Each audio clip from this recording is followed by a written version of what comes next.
नमस्कार। जैसा कि हम जानते हैं कि हमारे संविधान में अनेक तथ्यों के बारे में बताया गया है, लेकिन कुछ विशेष अवस्थाओं में हमें उनका प्रयोग किस आधार पर करना होता है, यह हमारे लिए जानना बहुत ज़रूरी है। हमारे संविधान में मूल अधिकार और मूल कर्तव्य यह भी विशेष रूप से जोड़े गए हैं। यानी जैसा कहा जाता है कि अगर आप अपने अधिकारों का प्रयोग करना चाहते हैं तो अपने कर्तव्यों का भी उसी तरह से निर्वहन करें।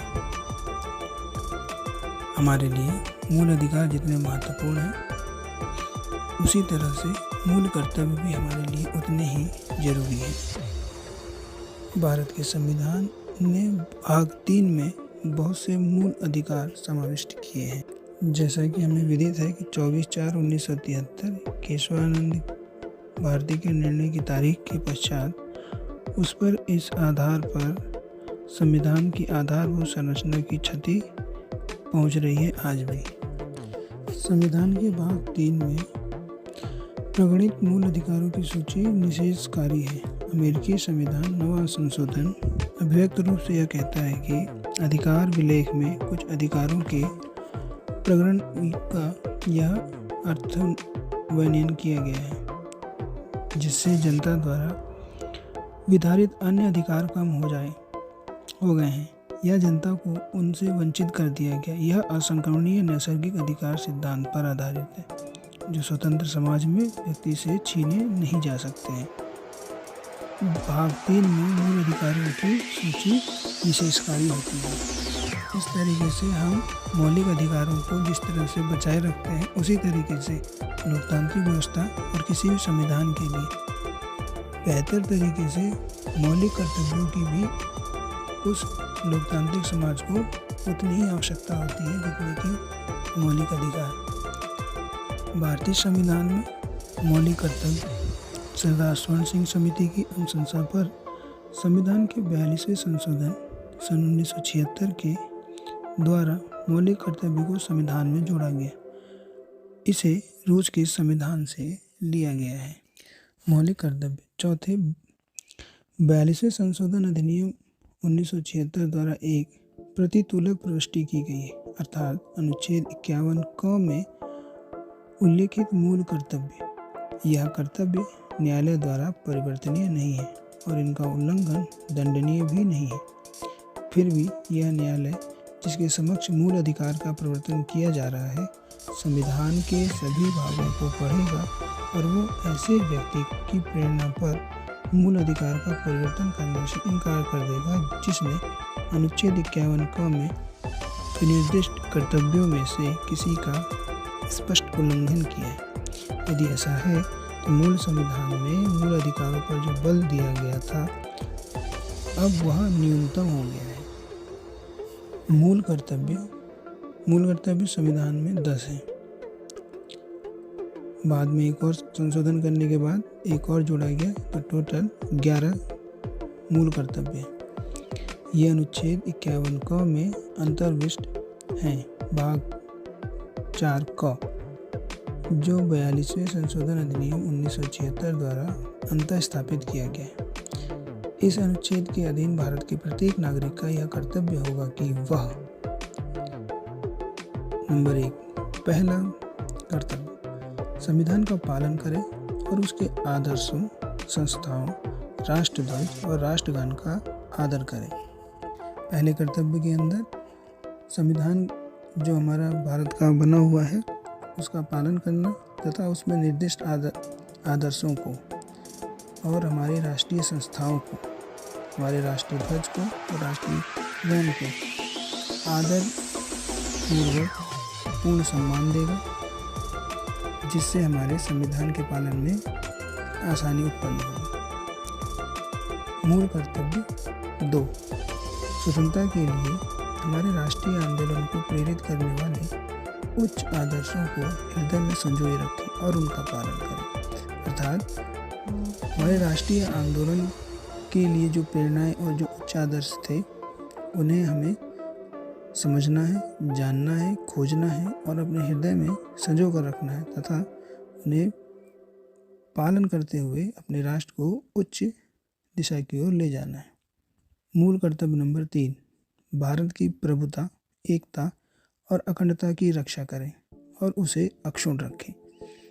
यानी जिस भारत ने अपनी प्रभुता को पाने के लिए इतने संघर्ष किए, इतने बलिदान दिए, उस प्रभुता को अक्षुण्ण रखना है, एकता को बनाए रखना है। क्योंकि भारत धार्मिक आधार पर विभाजित हुआ है। भारत में आज भी धार्मिक उन्माद या सांप्रदायिक दंगे अक्सर होते रहते हैं।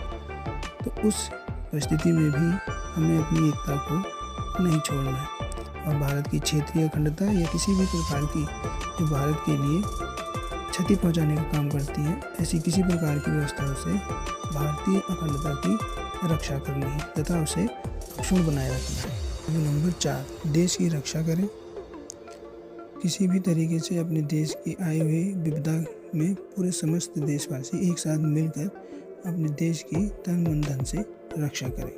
मूल कर्तव्य नंबर 5, भारत के सभी लोगों में समरसता, समान भ्रातृत्व की भावना का निर्माण करें। भारत के क्षेत्र में रहने वाले, निवास करने वाले सभी नागरिक के बीच में एक समरसता हो, समान भाईचारा यानी भ्रातृत्व की भावना निर्मित होनी चाहिए।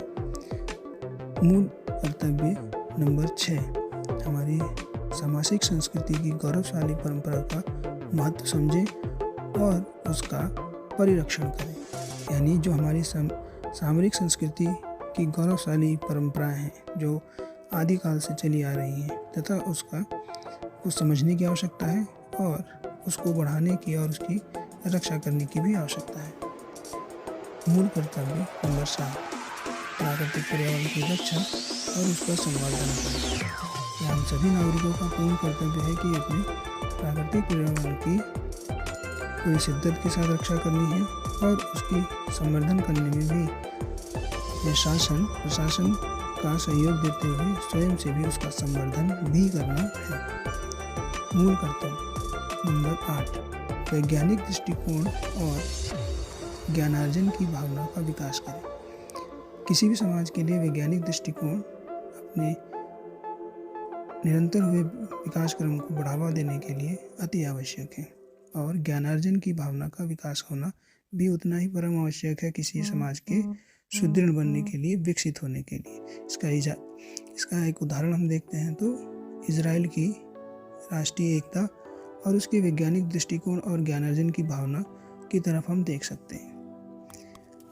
मूल कर्तव्य नंबर 9, सार्वजनिक संपत्ति को सुरक्षित रखें। सार्वजनिक संपत्ति वो सभी स्कूल, बिल्डिंग जो कि जनता के टैक्स से बनाए हुए हैं, जो निर्मित हैं, हम उन सभी सार्वजनिक संपत्तियों की सुरक्षा की जिम्मेदारी हम सभी नागरिकों की होती है। ये सभी नागरिकों का अपना कर्तव्य है कि सार्वजनिक संपत्ति को सदैव सुरक्षित रखें। मूल कर्तव्य नंबर 10, व्यक्तिगत और सामूहिक गतिविधियों के सभी क्षेत्रों के उत्कर्ष की ओर बढ़ने का सतत प्रयास करें। व्यक्तिगत और सामूहिक गतिविधियों के जितने भी क्षेत्र हैं उसमें सामूहिक रूप से बढ़ने की जरूरत होती है। व्यक्तिगत गतिविधियों से यहाँ हमारा तात्पर्य यही है कि व्यक्ति अपने सर्वांगीण विकास के लिए उन सभी क्षेत्रों को चुन सकता है जिससे उसका स्वयं का लाभ हो। सामूहिक गतिविधियों में व्यक्ति सामूहिक रूप से सामाजिक विविधताओं को सहयोग देते हुए उत्कृष्टता की ओर बढ़कर सतत प्रयास करे जिससे समाज सबल और मजबूत हो सके। मूल कर्तव्य नंबर 11, यह संविधान संशोधन 86वें संशोधन था।